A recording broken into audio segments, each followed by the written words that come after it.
এ যেন বাংলাদেশের সিনেমার ইতিহাসে নতুন এক অধ্যায়। দেশের চলচ্চিত্রের এমন স্বীকৃতির ঘটনাটিকে বাংলাদেশের জন্য ঐতিহাসিক মনে করছেন সবাই। ৭৮তম কান আন্তর্জাতিক চলচ্চিত্র উৎসবে বিশেষ উল্লেখযোগ্য ছবি হিসেবে স্বীকৃতি পেয়েছে আদনান আল রাজীব পরিচালিত স্বল্পদৈর্ঘ্য সিনেমা আলী। ২৪ মে উৎসবের সমাপনী দিনে এই ঘোষণা করা হয়। এর মধ্য দিয়ে বাংলাদেশের কোনো সিনেমা প্রথমবারের মতো কান চলচ্চিত্র উৎসবের মূল প্রতিযোগিতা বিভাগে স্বীকৃতি পেল। এবারের আসরের স্বল্পদৈর্ঘ্য চলচ্চিত্র ও লা সিনেফ বিভাগের প্রধান বিচারক জার্মান পরিচালক মারেন আদে পুরস্কার বিতরণী অনুষ্ঠানের মঞ্চে দাঁড়িয়ে আলীকে স্পেশাল মেনশন দেওয়ার কথা জানান।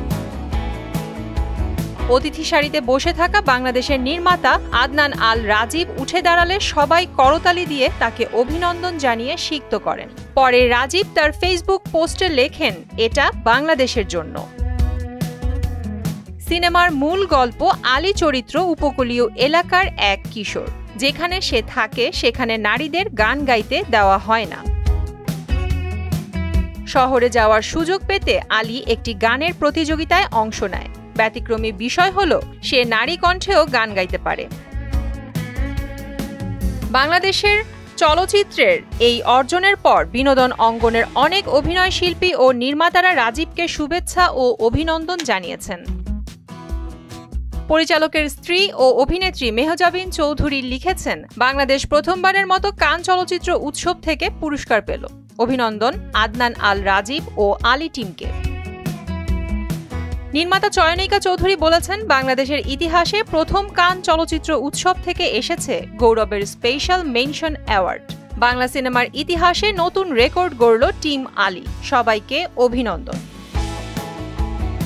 নির্মাতা রেদওয়ান রনি লিখেছেন, তোমরা ইতিহাস গড়েছ, আমাদের স্বপ্নকে পৌঁছে দিয়েছ বিশ্বমঞ্চে, আর আমাদের হৃদয় ভরিয়ে দিয়েছ ভালোবাসা আর গর্বে।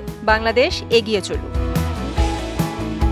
এমন একটি গল্পের মাধ্যমে আদনান আল রাজীব আমাদের মনে করিয়ে দিচ্ছেন, স্বাধীনতার জন্য সংগ্রাম কখনো শেষ হয় না। আলী বাংলাদেশের সিনেমার নতুন ইতিহাস, যা আন্তর্জাতিক আঙিনায় আমাদের সংস্কৃতির আলো ছড়াবে। প্রিয়াঙ্কা নিতু, মোহনা ডিজিটাল।